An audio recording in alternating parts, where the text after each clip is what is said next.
Assalamualaikum warahmatullahi wabarakatuh. Di blog ini kita akan membahas basic configuration.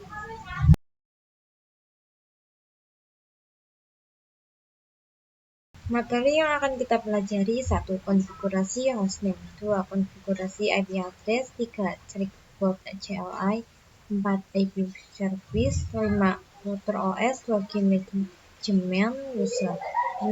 Group. Jadi konfigurasi hostname atau router identity itu digunakan sebagai pengenal atau identitas mengenai router kita sendiri.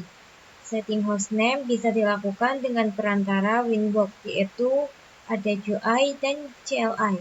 Untuk yang GUI ini sudah saya praktikkan pada video sebelumnya, yaitu tentang MikroTik Access. Kita bisa langsung saja konfigurasi metode CLI untuk setting hostname. Dengan metode CLI ini kalian bisa mengeklik menu terminal konfigurasi hostname, ketikkan saja perintah sistem, kemudian identity, lalu kita buat perintah setname, lalu kalian bisa ubah nama mikrotiknya sesuai yang kalian inginkan.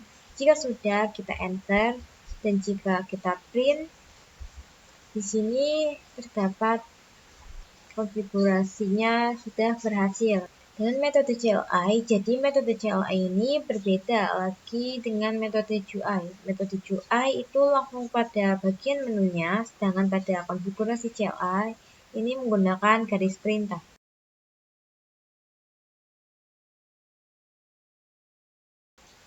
Jadi IP address itu diibaratkan seperti identitas numbering pada suatu perangkat konfigurasi IP address MikroTik.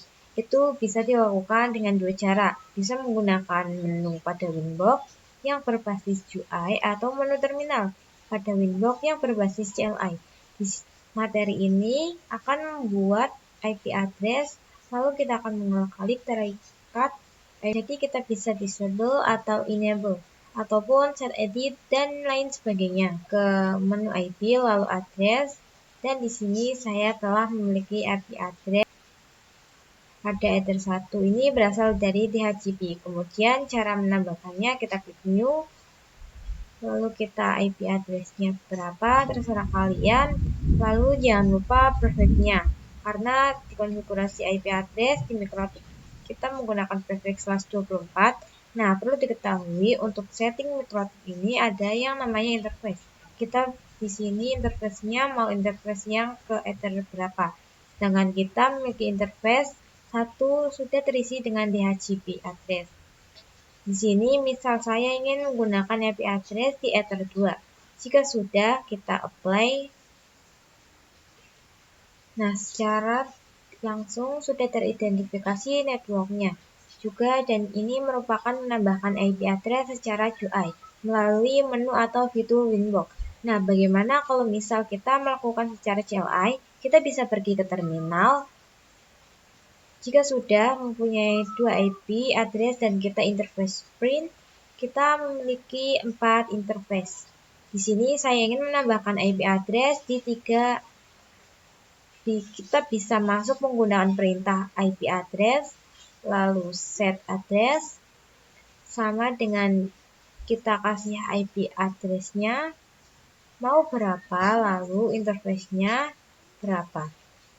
Yang akan kita letakkan, misal kita 3, kemudian kita enter, dan jika kita print, kita sudah mempunyai 3 IP address. Nah, langkah selanjutnya kita akan belajar bagaimana cara menghapus IP address. Misal ether 3 yang ingin kita hapus. Untuk menghapusnya kita menggunakan remove, lalu kita tulis numbernya. Nah, maksud number di sini itu apa? Kalau di sini itu kalau misal kita lihat pada urutan, nah ether 3 ini kan berada di number 2, berarti kita spesifikasi number 2, kemudian kita enter, dan jika kita print 3 sudah terhapus. Jadi kita sudah berhasil menambahkan dan menghapus IP address. Lalu selanjutnya kita akan belajar juga cara mendisable atau enable IP address. Nah, maksudnya disable dan enable itu apa? Jadi IP address-nya itu ada pada ether ini, tapi status tidak aktif. Kita pergi ke IP address. Di sini saya memiliki IP address di Ether 2 dengan status aktif. Nah, misal saya ingin statusnya tidak aktif, kita tinggal klik disable saja. Nah, jadi itu caranya untuk menggunakan GUI. Nah, kalau menggunakan CLI bagaimana? Kita bisa menggunakan opsi disable untuk menonaktifkannya. Kita tulis numbernya. Nah, dia kan ada di number 1. Lalu kita enter dan jika kita print IP address di 2 itu tapi statusnya tidak aktif. Cara mengaktifkannya lalu bagaimana? Kita bisa enable, kemudian numbernya. Lalu kita enter, lalu kita print. Nah, di sini sudah berhasil.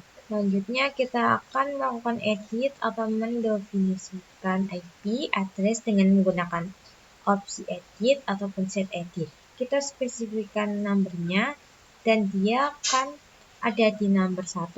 Terus addressnya ada berapa. Kemudian jika kita enter, terus kita print, maka IP address tersebut sudah berubah.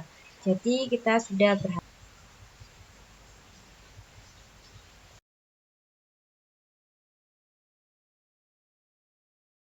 Buat CLI, jadi terminal yang ada di Winbox itu mungkin agak mirip dengan yang ada di Linux. Jadi berbasis perintah tetapi komen berbeda. Nah, kalau misal di Linux, kalau masuk ke suatu directory itu menggunakan cd.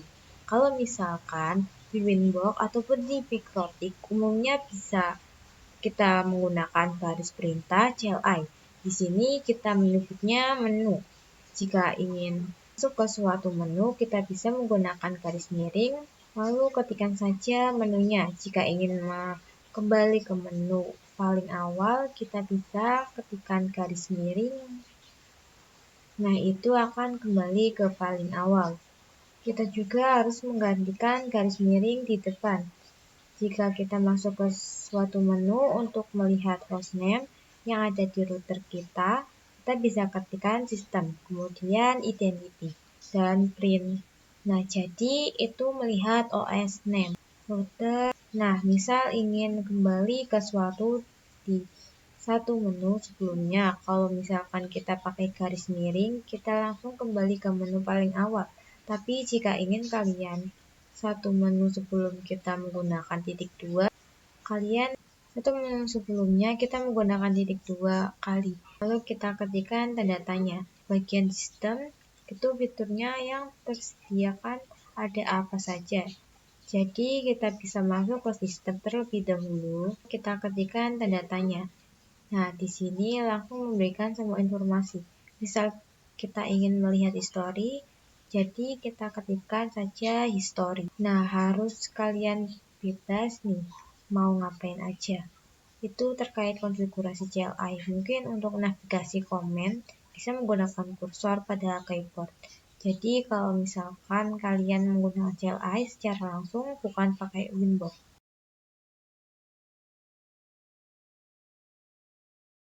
IP service merupakan berbagai cara untuk masuk ataupun login dalam router OS ataupun mikrotik. Kita pada sebelumnya bahwasanya untuk mikrotik itu ada banyak dan itu semua memiliki port-port yang berbeda. Nah, di sini kita akan melakukan lab. Jadi ini langkah-langkah yang akan kita lakukan tapi sebelumnya itu mari kita tambahkan pengetahuan kita terkait IP service, di mana IP service itu dapat kita gunakan dalam membatasi user untuk login. Jadi salah satu service dengan cara mematikan atau merubah nilai port pada service tersebut. Jadi dengan IP service itu mikrotik kita bisa misal pada SSH kita matikan dan pada telnet kita ganti portnya, maka semua orang tidak bisa mengakses mikrotik kita sembarangan. Jadi di antara fungsi dari IP service untuk kali ini kita akan disable semua service kecuali SSH dan Winbox, sehingga service-service yang lain tidak bisa dilakukan dalam akses mikrotik. Kemudian kita akan coba merubah default port SSH yang sebelumnya berapa jadi berapa. Kemudian kita coba lakukan login pada kembali ke router menggunakan default port dan login kembali ke router menggunakan port yang sudah dirubah. Langsung saja kita mengimplementasikan. Yang pertama, kalian bisa mendisable semua kecuali SSH dan Winbox. Cara disable kita tinggal sehingga kalau misal kita lakukan akses mikrotik kita menggunakan telnet itu dia tidak akan bisa kita buka. Kalau misalkan kita lakukan akses mikrotik kita menggunakan telnet itu dia tidak akan bisa. Kemudian kita buka command Chrome, lalu kita ketikkan telnet.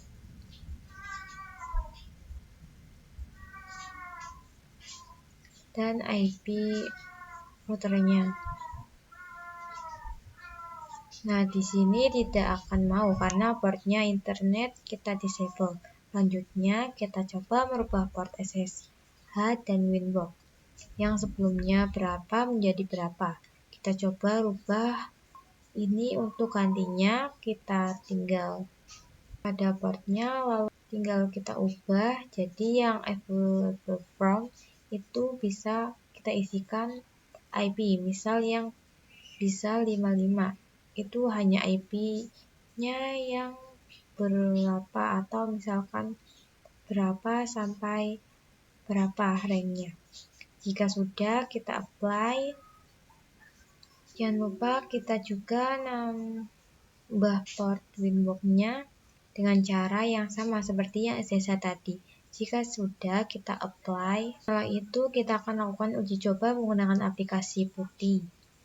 Jadi kita bisa buka aplikasi Putih, lalu masukkan IP dari mikrotiknya. Lalu kita login menggunakan admin. Nah, di sini sudah bisa. Kemudian kita coba connect untuk lab SSH dan Winbox. Untuk SSH-nya di sini sudah bisa. Untuk lab SSH dan Winbox sudah berhasil. Dan sekarang login kembali ke router menggunakan default portnya. Jadi kita rubah kembali ke setelan awal. Kita ke IP service, lalu yang lainnya kita aktifkan kembali. Terus yang SSH kita ubah portnya ke default.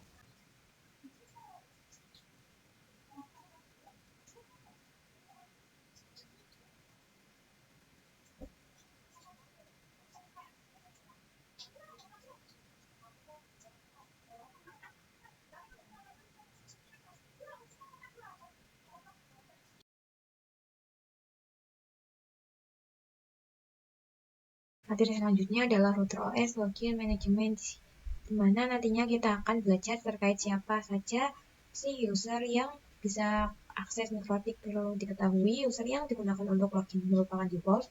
Dalam pengujian ke aplikasi Winbox adalah user admin. Itu secara network kita tidak boleh menggunakan user admin tersebut karena bisa saja terkena serangan brute force mikrotik oleh hacker. Jadi brute force mikrotik itu semacam virus kecepatan dari hacker yang mengenai mikrotik kita. Maka dari itu untuk mengatasinya masalah tersebut kita akan mengatur atau manajemen user dan login pada mikrotik kita. Jadi kita bisa buat user baru dengan kriteria grupnya apa dan lain sebagainya. Jadi user berarti penggunanya ataupun grup kriterianya bisa read, full atau bisa write.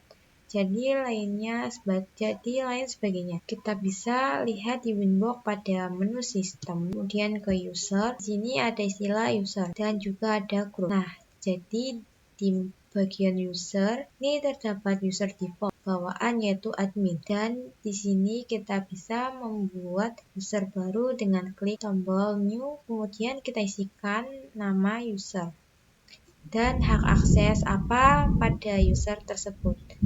Bisa full, read ataupun word. Misal di sini saya menggunakan hak akses full. Terus untuk bagian allow akses ini IP address yang mana diizinkan. Jadi kalau diakses dari IP tertentu bisa didefinisikan di bagian allow address. Tapi kalau misal ingin akses dari mana saja kita bisa 0.0.0.0.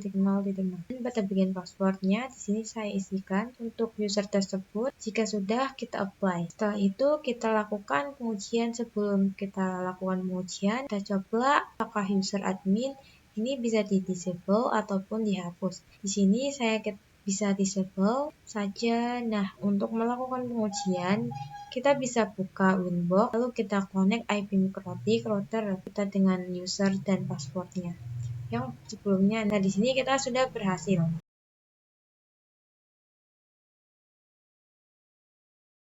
Pada materi selanjutnya, kita akan menyinggung yang namanya grup. Jadi, grup itu digunakan untuk memberikan hal akses berupa user. Jadi, istilah sebagai